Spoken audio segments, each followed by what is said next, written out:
세상 문화가 오히려 교회를 습격하는 그런 때를 우리가 살고 있습니다.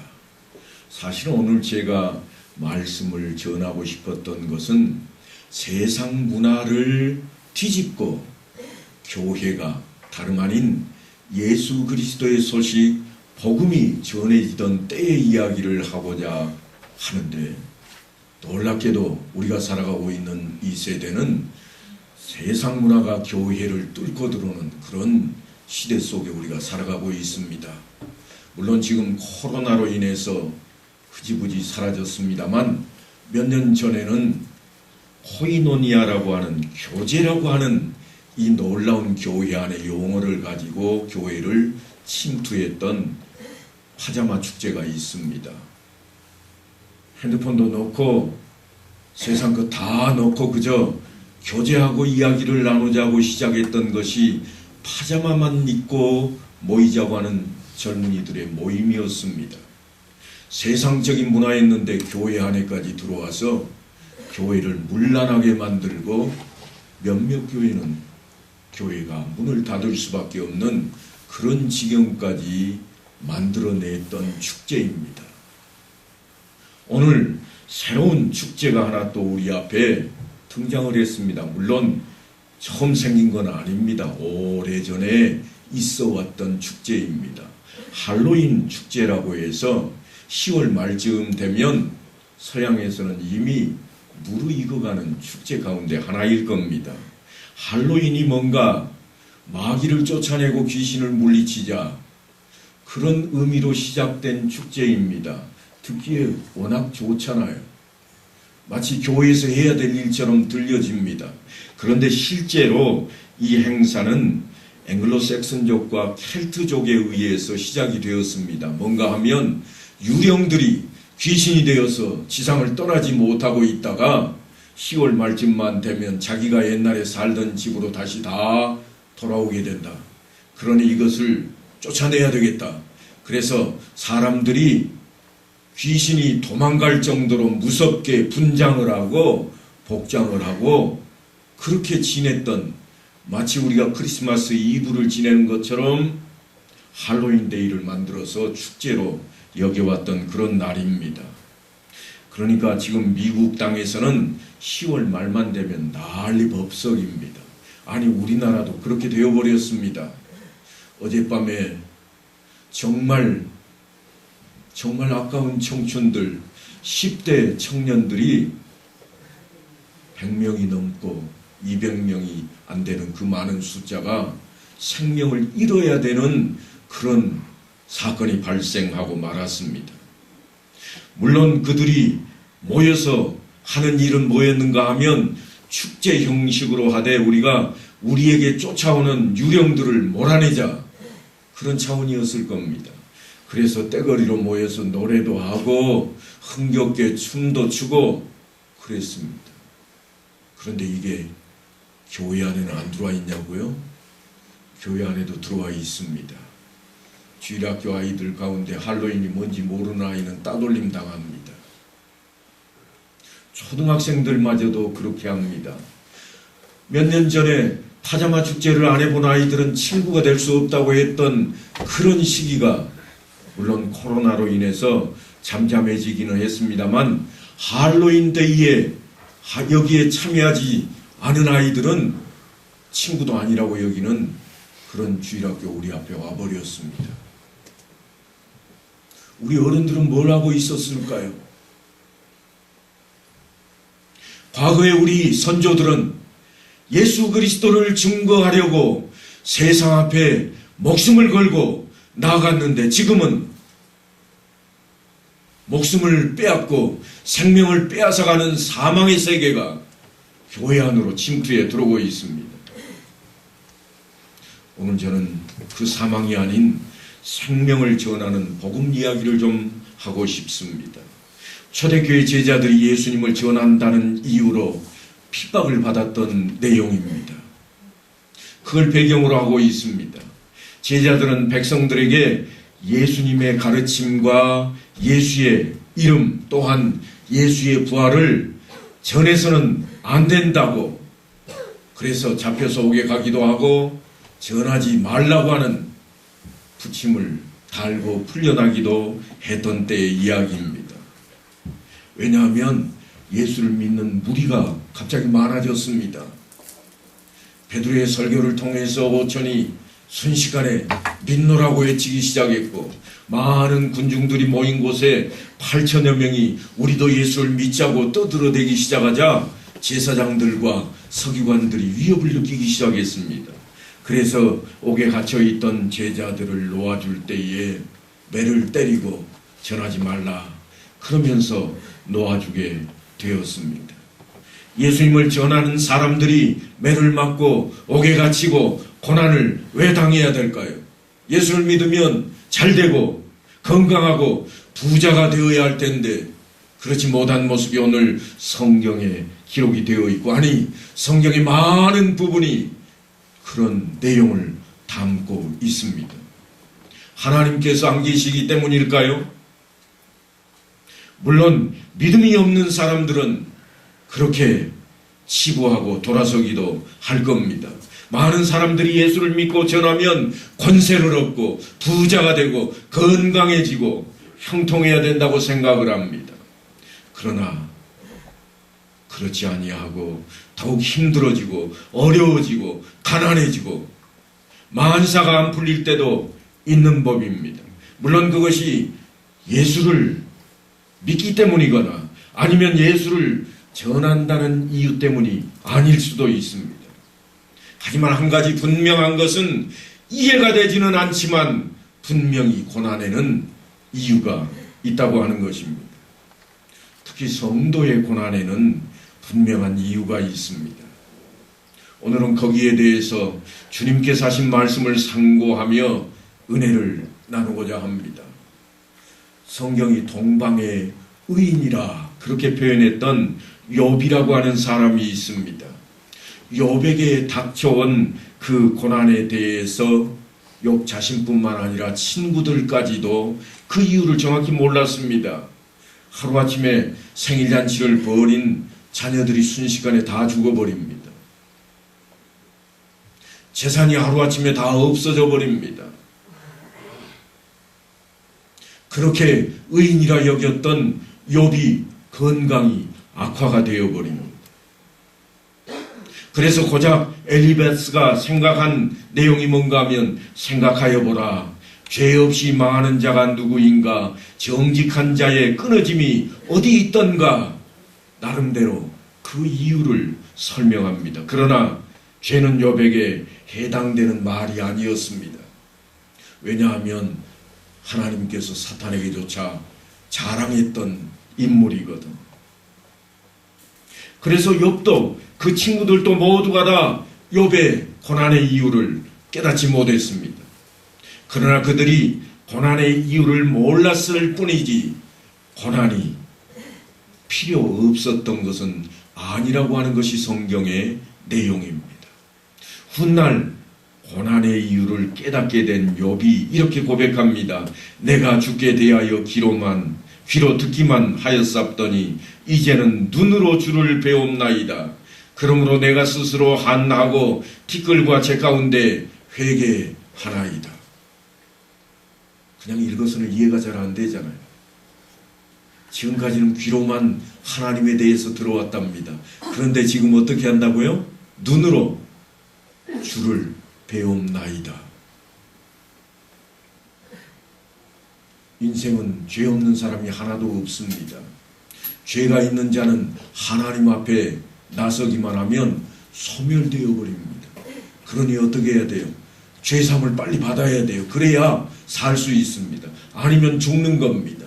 그걸 뒤늦게 죄 없다고 자신을 변론했던 욥이 하나님을 배우게 되자 깨닫게 된 겁니다. 아, 나는 죄인이로소이다. 하나님 앞에 서게 되었나이다.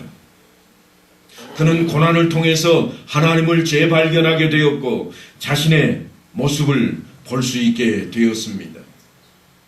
후일 야고보는 이렇게 설명합니다. 너희가 여러 가지 시험을 만나거든 온전히 기쁘게 여기라. 이 말은 시험 자체가 기쁘다는 그런 이야기가 아닙니다. 시험을 만나거든 기뻐하라. 시험이 기뻐서가 아니에요. 이해하기 어려운 시험이 있을 때 하나님께서 더 좋은 결과를 주실 걸로 믿고 기뻐하자고 격려하는 격려의 말씀입니다. 기쁘게 여겨야 할 이유에 대해서 그는 이렇게 설명합니다. 이는 너희 믿음의 시련이 인내를 만들어내는 줄 너희가 알미라. 인내를 온전히 이루라. 이는 너희로 온전하고 구비하여 조금 더 부족함이 없게 하려 함이라. 여러분 혹시 성령의 열매 9가지 중에 인내라고 하는 것이 있었던 것을 기억하신가요? 참고 견뎌내면 어렵고 힘들지만 견뎌내기만 하면 은혜와 복이 따른다는 겁니다. 고난 당한 것이 내게 유익이라. 이로 인하여 내가 주의 율례를 배우게 되었나이다.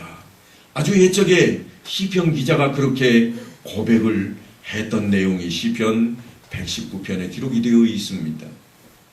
예수를 만나는 신약시대 인물이 아닙니다. 그런데 그는 고난당한 것이 내게 유익이라.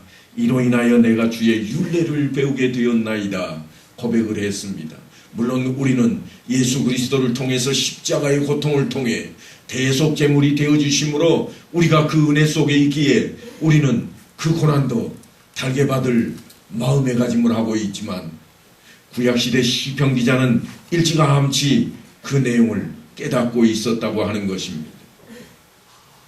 고난은 누구에게나 고난당할 때 이해가 되지 않는 법입니다. 그렇다고 이유 없는 고난은 없다고 하는 것이 오늘 본문의 말씀입니다. 베드로와 요한이 복음을 전하다가 서슬 시퍼런 사내들인 공회에 끌려와서 온갖 협박과 위협을 당하게 됩니다. 아니 예수님을 전하는 게 무슨 죄라고 그렇게 되어야 될까요? 이해가 되지 않습니다.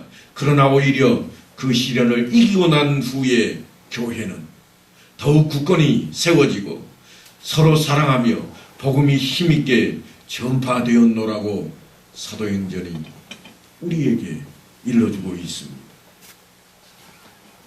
모든 고난에는 하나님의 목적이 있습니다. 그런데 문제는 그 목적에 부합된 그런 사람이 있는가 하면 그렇지 못한 사람도 있는 법입니다.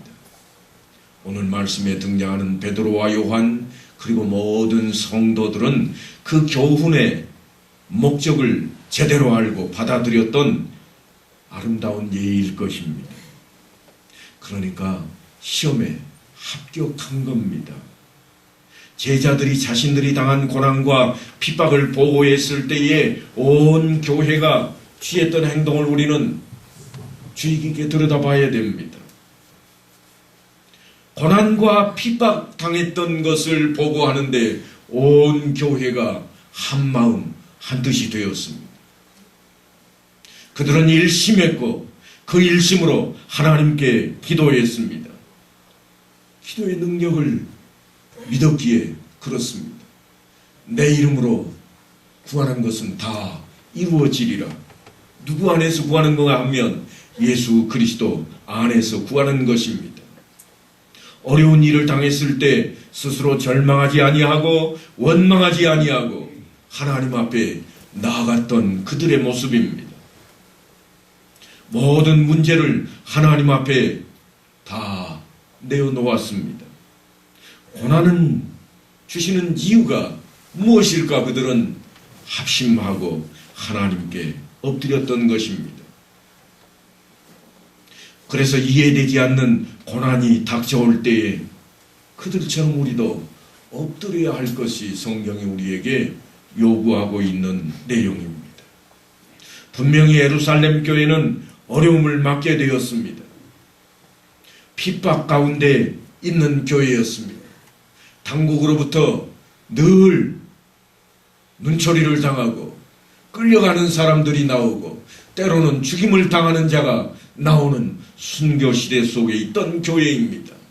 그런데 그런 교회가 한마음 한뜻이 되어서 일심으로 기도하기에 한 자리를 향했습니다.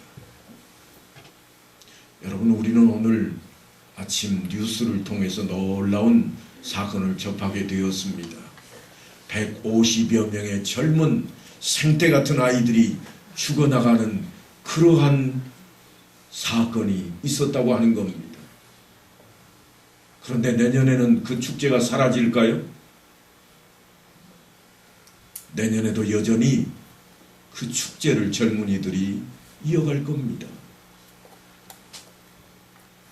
그들이 깨닫고 돌아서서 이제는 우리가 그리하지 말자, 그렇게 되었으면 좋겠습니다만, 세상 문화는 원래 사망을 향해 가는 길목입니다. 흥겹고 즐겁고 쾌락을 느낄 수만 있다면 놓치지 않으려고 하는 것이 세상의 모습입니다. 그런 사람들 앞에 예수 그리스도를 증거하는 일은 쉽지 않은 모습입니다. 어려운 일입니다. 그래서 그들이 한 일이 뭔가 하면 예수 이름으로 하나님 앞에 엎드리는 것이었습니다. 일심으로 하나님 앞에 엎드렸습니다. 하나님을 대주제라, 모든 것의 주인이 되시고 모든 문제를 해결하실 분으로 알고 그 하나님 앞에 엎드렸습니다. 믿음으로 나아가는 자리였습니다.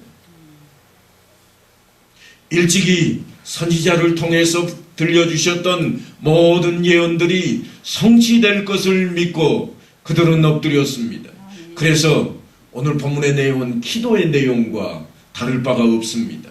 또 주의 종 우리 조상 다윗의 입을 통하여 성령으로 말씀하시기를 어찌하여 열방이 분노하며 족속들이 허사를 경영하였는고, 세상의 군왕들이 나서며 관리들이 함께 모여 주와 그의 그리스도를 대적하도다 하신 이로소이다. 시편의 말씀을 기억하며 이들은 엎드려 기도하고 있습니다. 그러니까 어찌하여 열방이 분노하며 민족들이 허사를 경영하는고, 세상의 군왕들이 나서며 관원들이 서로 꾀하여 여호와 그 기름받은 자를 대적하노라고 외친 시편 2편의 말씀을 그대로 인용하고 있습니다. 그러니까 오늘 본문의 내용은 시편 2편이 성취되는 자리입니다. 이 사람들이 그리스도까지 죽였으니 자신들에게 압박한 그 위험을 하감케 해달라고 지금 엎드려 기도하고 있는 모습입니다. 다음 대에 하나님의 말씀을 전하게 해달라고, 표적과 기사가 예수의 이름으로 이루어지게 해달라고 기도하고 있습니다. 대적자들의 위협에도 두려워하지 않고 그로 인해서 복음이 위축되지 아니하도록 기도하는 모습입니다. 성숙한 신자의 모습이 초대교회 안에 벌써 드러나고 있습니다. 어떤 모습인가 하면 성령이 너희에게 임하시며 너희가 권능을 받고 다름 아닌 성령을 받게 되었다고 하는 것입니다. 추상적으로 생각하시면 안 됩니다. 내 안에 예수 그리스도, 내 안에 성령께서 들어와 계신다. 그 자리에 있게 되었다고 하는 겁니다. 내 자신을 믿는 것이 아니라 예수 그리스도를 믿노라. 내 안에 계신 성령을 내가 믿겠다고 다짐하고 나서는 것이요. 하나님께서 저 멀리 계시는 그런 하나님이 아니라 내 안에 들어와 계시는 하나님이 나를 도우신다고 하는 그 자리에 서 있는 성도들입니다. 그래서 사도행전 4장 31절로 가면 이렇게 되어 있습니다. 자막을 한번 보고 다 같이 읽겠습니다. 4장 31절입니다. 시작. 빌기를 다하매 모인 곳이 진동하더니 무리가 다 성령이 충만하여 담대히 하나님의 말씀을 전하니라. 빌기를 다하매 모인 곳이 진동했다. 하나님께서 함께 하신 것을 그들이 느끼게 된 겁니다. 깨닫게 된 겁니다. 꼭 지진이 난 것처럼 흔들려야만 될 것인가? 아니요. 우리의 마음이 성령에 감동되면 그보다 더한 흔들림이 있을 겁니다.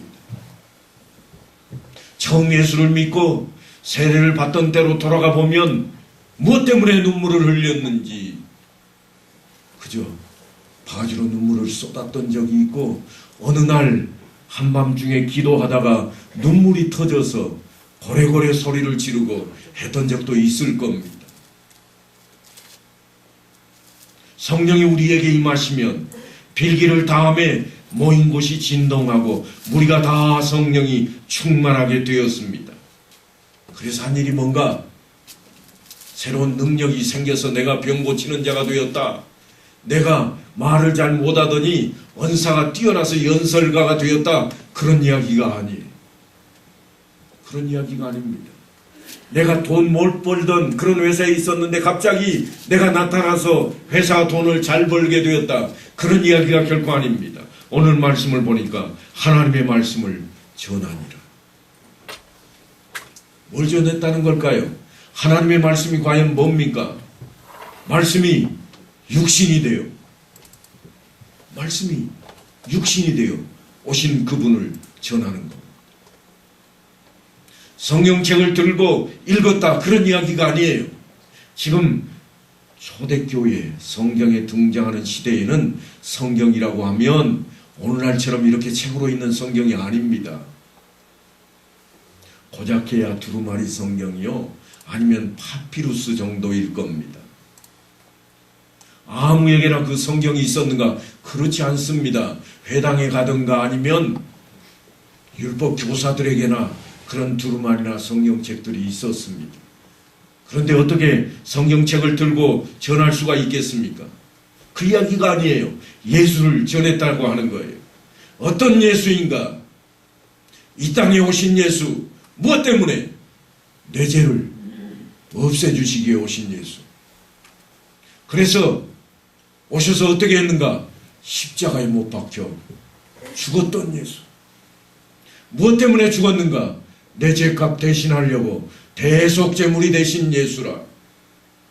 죽고 끝났더냐? 아니라 사흘 만에 부활하신 예수라. 생명의 예수.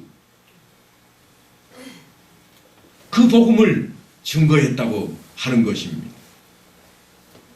그들은 기도의 제목만 하나님 앞에 엎드려 대주제여 그리고는 예적의 선지자의 글을 통해서 시편 기자를 통해서 들려줬던 그 말씀이 성취되기를 원해서 간구하고 있는 그런 모습뿐만이 아니라 예수를 전하기 위해 또한 엎드리고 있습니다.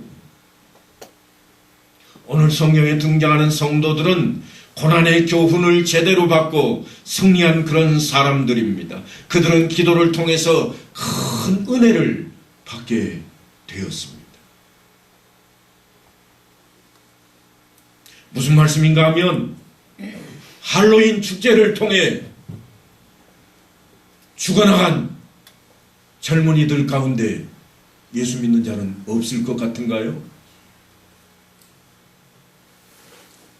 벌써 기독인들 몇이 있는 모습이 등장합니다.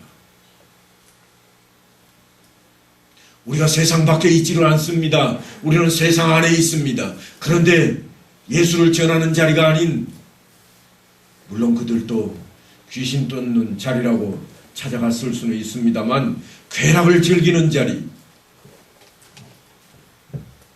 그저 내가 즐겁고 내가 재미있고 기쁘고 쾌락이 있는 자리라면 마다하지 않는 젊은이를 키우고 있는 교회인 것을 우리는 깨달아야 됩니다. 교회가 허용을 하고 있는 모습이 되어버렸습니다. 그걸 막으려고 하면 젊은이들이 뭐라고 그러는가 하면 억압한다 그럽니다. 예수만 전하자 그러면 뭐라고 하는가 하면 고리타분하다 그럽니다. 왜 그런 생각을 갖게 되었을까요? 예전과 같은 모습이 우리 안에 없어졌기 때문입니다. 예전의 세상은 달랐는가? 그렇지 않습니다. 예전에도 세상 문화가 엄청났습니다. 로마 문화가, 히람 문화가 오죽했습니까? 아직까지도 역사 교과서를 보면 신들의 이야기 하면 그리스 신화가 빠짐없이 등장하라는 그 시대 이야기입니다. 그 시대에 예수를 증거하기 위해서 생명을 걸고 목숨을 걸고 나섰던 제자들과 또한 성도들이 있었는데 그들이 무슨 일을 시작했는가? 기도하기를 시작했습니다. 하나님 만나는 것을 먼저 시작했습니다. 내 안에 성령이, 내 안에 예수가 계신 것을 먼저 확인했습니다. 그들은 한자리에 모여서 일심으로 간절히 기도할 때 그 기도응답이 나타났다고 성경은 기록하고 있습니다. 모인 곳이 진동했고 성령이 충만하게 되었다. 뿐만 아니라 그들 앞에 표적과 기사가, 은사가 다양하게 나타나게 되었다고 하는 것입니다. 그래서 그들이 한 일이 무엇인가? 그들은 자기 자랑하는 자리로 나가지 않았습니다. 자기 잘되기를 바라고 나서는 그런 내용이 아니라 하나님의 말씀, 예수를 증거하기 시작했습니다. 빌기를 다함에 모인 곳이 진동하더니 무리가 다 성령이 충만하여 담대히 하나님의 말씀을 전하니라. 더 이상 잡히는 것도 두렵지 않고 옥에 갇히거나 죽는 것도 두렵지 아니하노라. 그들은 그렇게 나섰습니다. 큰 권능으로 예수님의 부활을 증거하기 시작했습니다. 그들의 그런 담대한 증거는 다른 사람들에게 은혜를 끼치기 시작했습니다. 핍박과 고난 속에서도 굽히지 않고 전하는 그 담대함과 결심을 보고 많은 사람들이 은혜받기 시작했습니다. 우리들의 전도가 힘이 없는 것은 바로 그런 다짐이, 그런 기도가, 그런 자리가 없는 모습일 겁니다. 좀 더 편하자, 좀 더 쉽게 가자, 기왕이면 내 이름도 좀 드러내보자. 그 자리가 우리의 맥없는 자리를 만들어 놓고 말았습니다. 사도 바울이 그래서 이렇게 권면합니다. 자녀이면 또한 상속자, 곧 하나님의 상속자요 그리스도와 함께한 상속자니 우리가 그와 함께 영광을 받기 위하여 고난도 함께 받아야 할 것이니라. 예수 그리스도께서 영광스러운 자리로 올라가심을 믿느냐? 믿는다면 예수께서 받은 그 고난도 우리가 함께 받아야 할 것이라. 예전에 제가 한번 예화로 들려드렸던 내용이 하나 있습니다. 성경과는 전혀 상관이 없는 건데요. 영국의 한 젊은 어부가 청어잡이를 했습니다. 우리나라도 마찬가지입니다만 이 청어는 성격이 대단히 급해서 건져내놓으면 바로 죽어버립니다. 그물에 걸려서도 죽습니다.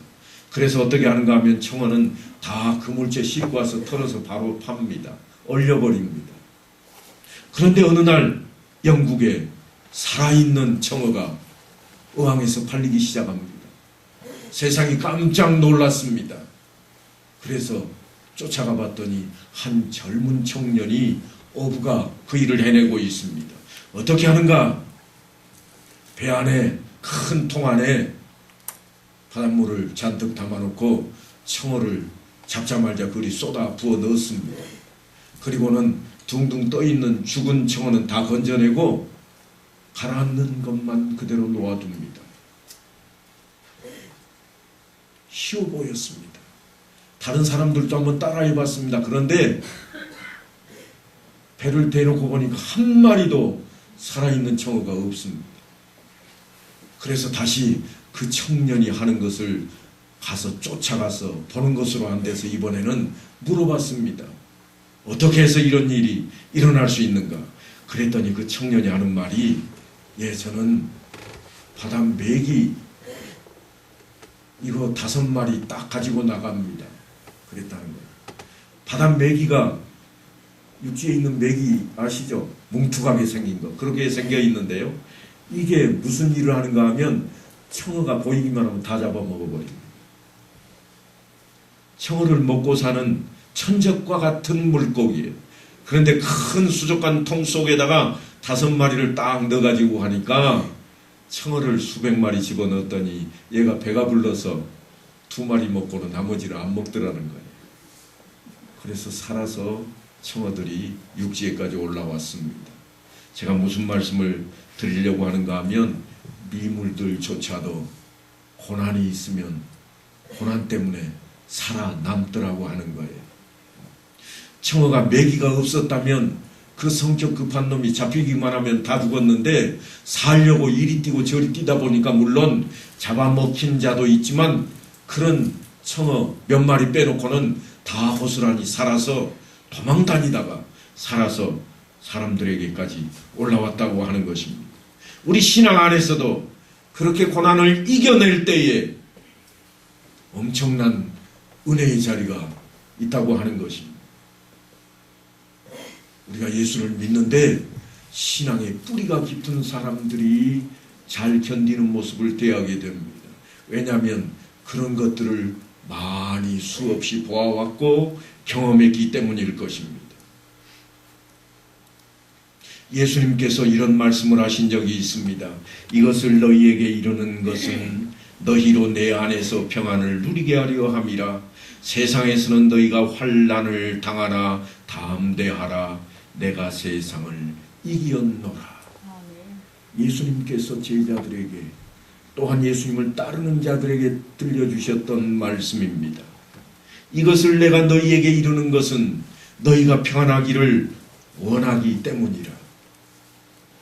그런데 그 평안을 누리기 위해서 해야 될 것이 있는데 뭔가 하면 세상에서는 너희가 환난을 당할 것이라. 그러나 담대해라. 왜냐하면 내가 세상을 이기는 것을 너희가 보지 않았더냐. 너희도 충분히 세상을 이기게 될 것이라 하는 말씀입니다. 사랑하는 성도 여러분, 이해가 되지 않는 고난은 틀림없이 우리 앞에 있을 것입니다. 그러나 이유 없는 그런 고난은 없다고 하는 것입니다. 하나님께서 신앙 안에서 우리가 더욱 복되게 하시려고 하나님께서 우리에게 더 큰 은혜를 베푸시려고 그 자리로 우리를 초대했습니다. 이것을 너희에게 이루는 것은 너희로 내 안에서 평안을 누리게 하려 하는 것이라.